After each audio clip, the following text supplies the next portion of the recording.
Om Swastiastu, perkenalkan nama saya Niko Mangratnasari dengan NIM 252906103. Pada hari ini saya akan menjelaskan materi tentang filsafat pendidikan, khususnya tentang filsafat sebagai studi teoritis. Ya, filsafat pendidikan sebagai studi teoritis berfokus pada upaya merumuskan, memahami, dan menjelaskan prinsip-prinsip dasar pendidikan melalui kajian filosofis. Ia lebih menekankan pemikiran konseptual dan reflektif dibandingkan penerapan praktis secara langsung. Adapun ciri-ciri filsafat sebagai studi teoritis, yang pertama yaitu menyeluruh dan universal, yang mana filsafat itu akan mencakup banyak aspek eksistensi, pemikiran, moral, seni, tujuan, hidup, tidak dibatasi hanya satu bidang atau sudut pandang. Yang kedua, mendasar atau radikal. Filsafat berupaya sampai ke akar atau fundamental, esensial, dan dari hal-hal yang akan dipertanyakan. Bukan hanya tampilannya saja, tetapi hakikatnya. Yang ketiga, spekulatif. Pemikiran filsafat bersifat memikirkan kemungkinan-kemungkinan menggunakan akal abstrak. Tidak selalu bisa dibuktikan secara empirik, tetapi menyediakan dasar pemikiran lebih lanjut. Kemudian yang keempat, sistematis. Pemikiran yang runtun, logis, terstruktur, tidak acak, meskipun spekulatif, filsafat mengikuti pola berpikir yang koheren dan metodologis. Kemudian yang terakhir, kritis. Filsafat mempertanyakan asumsi-asumsi dasar, tidak menerima begitu saja hal-hal yang dianggap biasa atau diterima masyarakat. Pengujian terhadap keyakinan, definisi, dan konsep. Adapun ruang lingkup teoritis filsafat pendidikan, yang pertama secara ontologi itu akan mengkaji hakikat pendidikan, manusia atau peserta didik, pendidik, dan realitas yang melatarinya. Kemudian kedua, epistemologi, mengkaji hakikat pengetahuan, sumber belajar, serta hubungan guru dan siswa. Aksiologi, mengkaji nilai, etika, dan tujuan pendidikan. Normatif, menetapkan arah dan ideal pendidikan. Kemudian analitis kritis, yaitu menelaah, menguji, dan mengevaluasi teori serta praktik pendidikan. Fungsi teoritis dari filsafat pendidikan, yang pertama memberi landasan filosofis menjadi dasar konseptual bagi teori dan praktik pendidikan.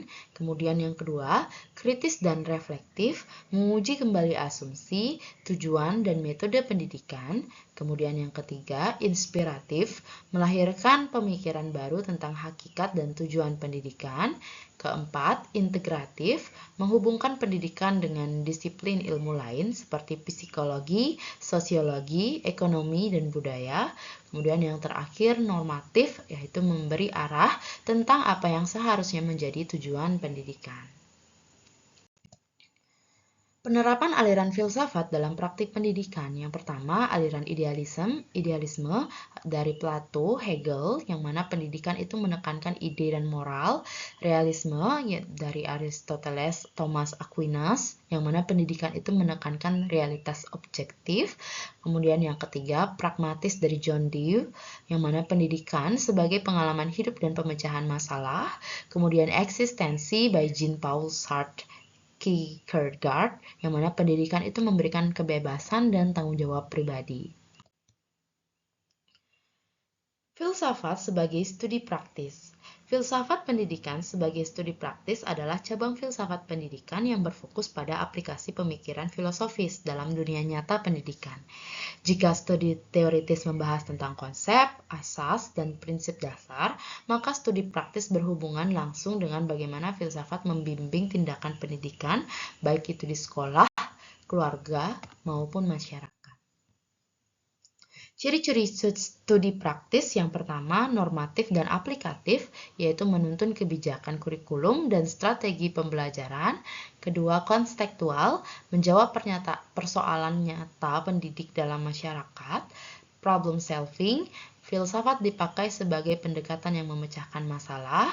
Kemudian transformasional, yang mana pendidikan dipandang sebagai sarana mengubah kehidupan sosial, budaya, dan moral. Kemudian yang terakhir, integratif, yang mana menghubungkan antara teori filsafat dengan kebutuhan peserta didik dan masyarakat. Luang lingkup teoritis filsafat pendidikan. Tujuan pendidikan yaitu merumuskan tujuan pendidikan yang sesuai dengan kebutuhan individu dan masyarakat. Contohnya pendidikan nasional berdasarkan Pancasila dan UUD 1945. Kurikulum. Filsafat pendidikan akan menentukan isi dan arah kurikulum. Contoh aliran progresivisme akan mengarah kepada kurikulum berbasis pengalaman atau student center. Kemudian metode pembelajaran, filsafat pragmatisme menghasilkan metode belajar aktif, kooperatif, berbasis proyek. Kemudian eksistensialisme, metode pembelajaran yang menghargai kebebasan individu. Kemudian yang keempat, peran guru dan peserta didik. Guru sebagai Tuturi Handayani by Ki Hajar Dewantara, yang mana pendidik itu bukan hanya sekedar pengajar, tetapi seorang penuntun. Peserta didik dilihat sebagai subjek aktif, bukanlah sebuah objek yang pasif. Kemudian yang terakhir, kebijakan pendidikan. Filsafat pendidikan itu berfungsi memberi arah pada kebijakan nasional. Misalnya gagasan Tri Pusat Pendidikan by Ki Hajar Dewantara, rumah, sekolah, dan masyarakat. Fungsi praktis filsafat pendidikan yang pertama, pembentukan identitas profesional pendidik, penetapan tujuan dan arah pembelajaran, pengembangan kurikulum yang relevan, penyelesaian masalah dan praktik pendidikan secara kritis dan reflektif, kemudian penerapan aliran filsafat dalam praktek pendidikan.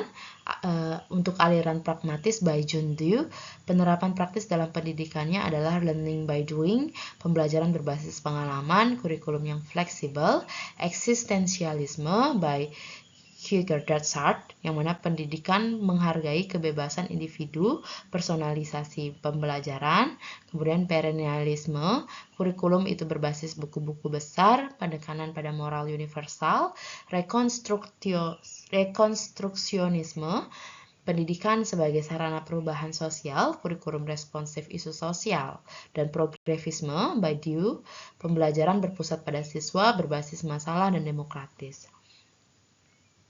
Kemudian aliran pendidikan Indonesia, yang mana by Ki Hajar Dewantara, Sistem Among, Tri Pusat Pendidikan, dan Tuturi Handayani. Sekian yang dapat saya sampaikan untuk materi hari ini. Jika ada pertanyaan yang ingin disampaikan, bisa disampaikan dalam kolom komentar. Sekian dan terima kasih. Sampai jumpa di video selanjutnya. Om Santi Santi Santi Om.